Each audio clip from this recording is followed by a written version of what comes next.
Those seeds that you see there in the pot is going to be at the end. These kind of seeds here. These seeds here have been fermented and have been sun dried. That's the only process that we have done at this point so far. So here you can see the seeds.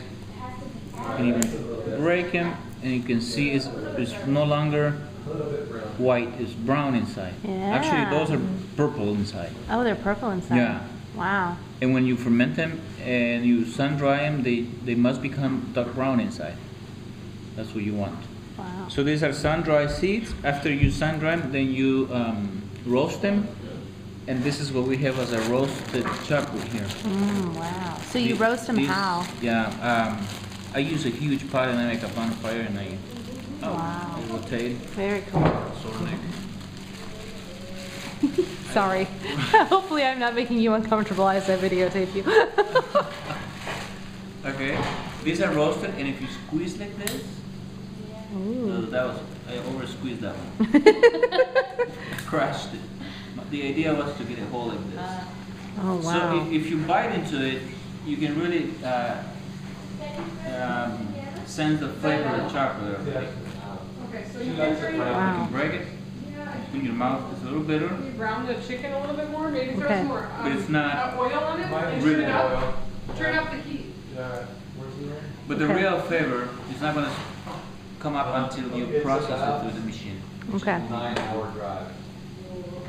This is the It's starting to look overcooked, that's why. seed that has been fermented and has been sun dried and it has been What do you think? what's it called, roasted. Wow. And then we have here Turn it up now, Brad. another step up. Alright, no problem. Here we have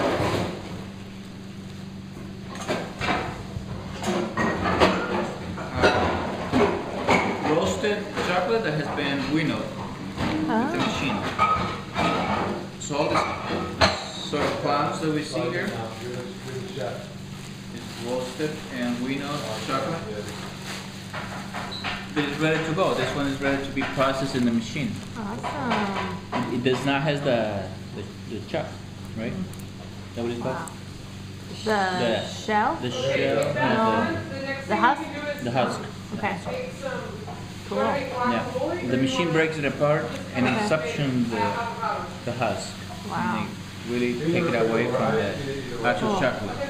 This is what we will be processing. And then, as you process that, we pour the chocolate into moldings. We're gonna be getting something like this. Oh. Really hard pieces of chocolate. So they mold it into Yeah, that. we mold it and you put it into moldings and then Wow. put it into the freezer for about 20-30 minutes.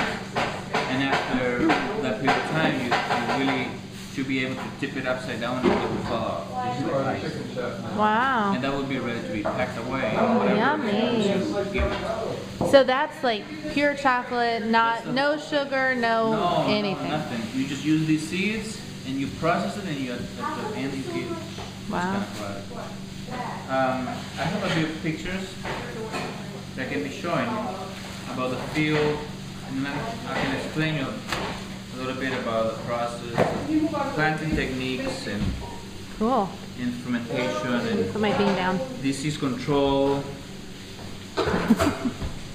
The reason I show people this kind of thing first is Yeah, so oh, they yeah. understand what I talk about when I show the pictures. 'Cause Definitely. If they talk about the pictures, then they might not. This is a 3-year-old cocoa tree. Oh wow. Yeah, that's when they are 3-year-old is when they really get their first pods. Oh Okay, okay. Sophia and Fatima. So they don't really bear boarding fruit on the then. very few first pods that are coming out. Oh how cool. Yeah. That's neat. So that's the trees. Cocoa has to have shade, so I will show you a few different types of shade systems that we have. This is some pots in our field. Oh wow. Here. How many Very trees do you have? healthy. Huh? I'm sorry, how many trees do you have? Where are your lids? We really don't even know because Okay. some of the areas the trees died and we replanted, and some are not fully planted. So, but you should be able to get like, how many trees per hectare? 1,000. 1,000? Wow, Yeah. that's a lot. Yeah, it's really a bunch. Intensive. Hmm. This is a pruning technique. The suckers you have to cut them or rip them off when they're little. Okay. Otherwise, you get a bunch of trees around the okay. base of the mother tree. I and see. You don't want that. You have to wanna separate control them. that, yeah. Okay. Kind of going backwards here. Let's see if I can do this. Okay, different kinds of shade. Coconut is shade because it's a tree that comes from the jungle, so you need to keep a certain amount of shade. Okay. Because a lot of times when the trees are little, if you don't have shade, the leaf will burn and the tree will almost die. Okay. They do adjust to heat, to sun, to the bare sun, but it's always better to have shade because they have a hard time adjusting to the bare sun. One thing that you can plant is corn as a fast type of shade. Oh, And okay. the tree that Sophia is planting here is a cocoa tree Oh, among neat. the corn. Among the corn. Wow. It's like the best mix of Indiana and Costa Rica. Exactly. But along with the corn, you want to have a different kind of shade that will be much more permanent, like this. So we have here pigeon pea and bananas. So you really want to prepare your farm before you plant your trees. You probably want to have corn along with pigeon pea and bananas at the same time. Oh, wow. Because the pigeon pea is going to grow a lot slower. The corn is going to go faster. After you harvest the corn, the pigeon pea is going to be 2-3 feet tall. Oh, and that's okay. going to be enough to provide some shade. And then the bananas are going to Cool. be as tall as you can see here. That's neat. And after you get rid of the corn, you always leave the plant there. You don't have to dispose it or cut it Oh, down. okay.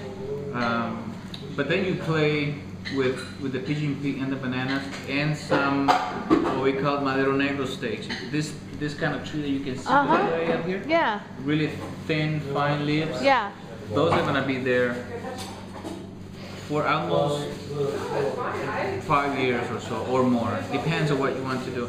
Like right here, you can see these stakes here. Uh-huh. They will bud out and grow as a tree, Oh, okay.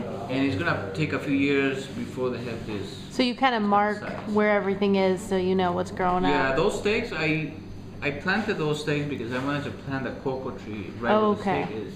Okay. But instead I left those stakes Okay. and planted the cocoa tree in between of each stake.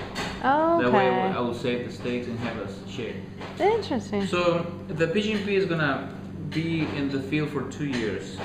But then it will die, it will knock itself down, but there will be, because it releases a lot of beans, there will be a second generation of pigeon pea.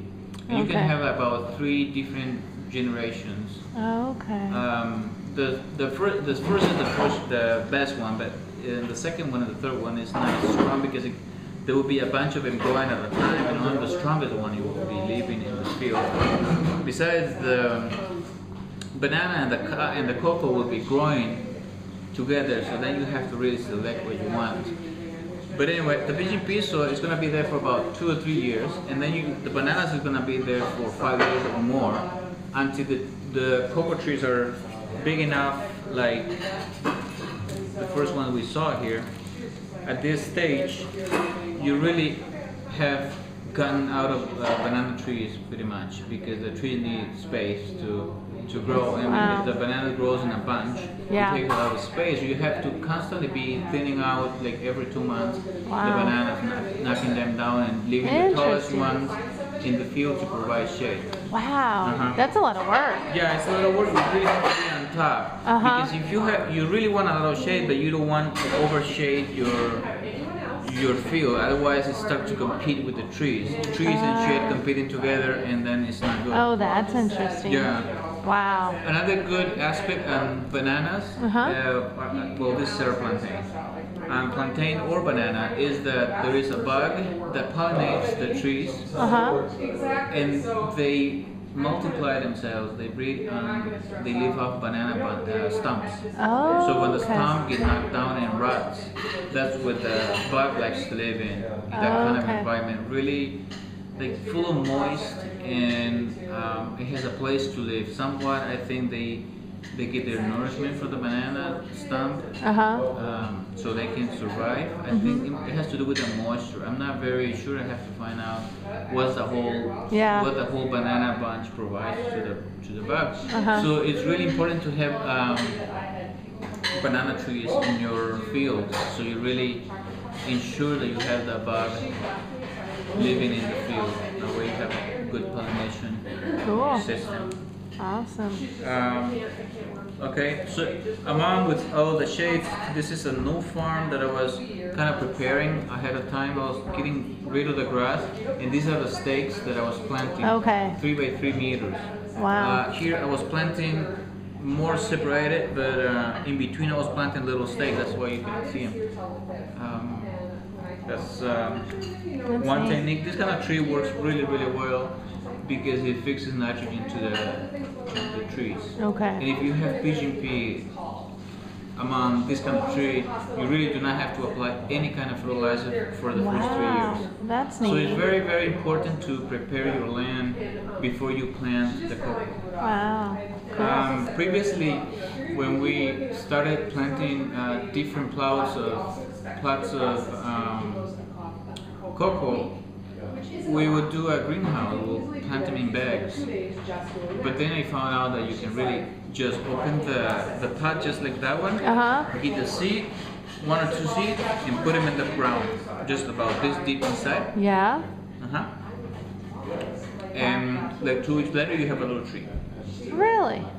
You want to do this when you have enough rain. Like Okay. we will start in May. Uh-huh. That way it goes throughout December and January.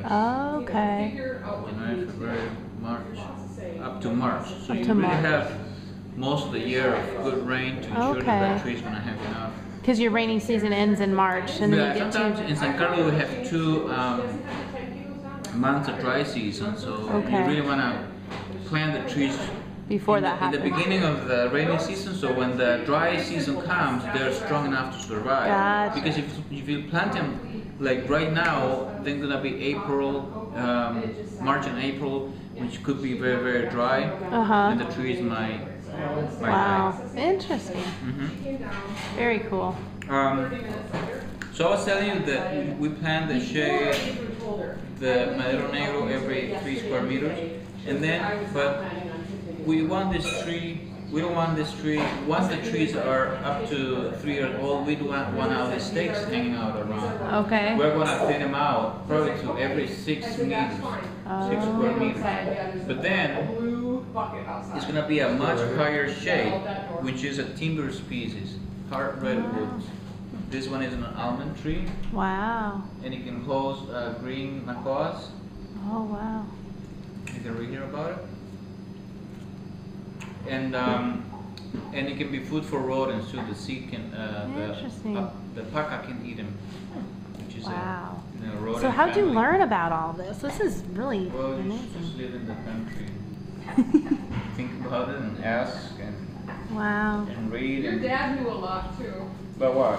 about like things like that, like what the trees are for. But a lot of the That's awesome. shade techniques we really got them from Katia. We Katia, asked okay. about what Oh, different cool. kinds of shade we can use, and they told us the different kinds of shades, and we just tried out to see what would work the best. And I used the pigeon pea first in the first farm, and it was just great. Great. Cool. Right, you really have to be thinning out some limbs because you just want to leave a little open for the tree to grow. You want to give some space to it to grow free. But everything else in the middle was just bare ground. There was Wow. no weeds in there. Wow. And then I had a hard time where I didn't have enough shade. It was really a mess. It's really a lot of work. So if you establish your farm before you plant your trees, it can be a very painful tree coming 3 years can be Yeah. very busy because the weeds are gonna be growing like Wow. crazy. This kind of this field that is today very different. This was last year, the beginning of last year. This grass is the African grass. It used to be a pasture, and we plowed, but we didn't completely kill the grass, and it survived. And it was Wow. patches of it all over, and I didn't worry about it too much. Uh-huh. At the end, it propagated all over, and we really had to dig it out by shovel. Yikes. Just as you can see there, and we Wow. piled it up in big piles, and it was the only way to could. One of those. That's crazy. One of those things that you just have to learn the hard way. There's another one. You can see some trees there have been previously planted. They're not doing very good, at least at that time. Now I have a lot bigger trees. It's amazing once you take the grass out, how fast they can grow in a year. But at the moment, the trees were very unhealthy because all the grass was just taking everything away from, Oh, wow. from them. This kind of spiky plant we plant along the fences to keep people from entering the Oh, farm. there you To go. help, it helps. It's not 100%. Costa Rican security. There you go. I Yeah. love it. That's cool. Usually when you have a farm like Coco, you want to have somebody living in the farm because it's a Really? very sweet product for people to steal. Wow, is that right? They harvest the cocoa in the farm just like if it was their farm. Oh They my. pull the seeds out, and once they pull the seeds out, it's very easy to carry. You just put it in a plastic bag in the backpack, and you can really carry 10 kilos of it. Wow. 10 kilos of it is about 5 That's kilos crazy. of processed chocolate, and 5 kilos is that's 50,000 colones. Wow. Yeah. Like $100. Yeah. Yeah. Wow. Huh. Do you know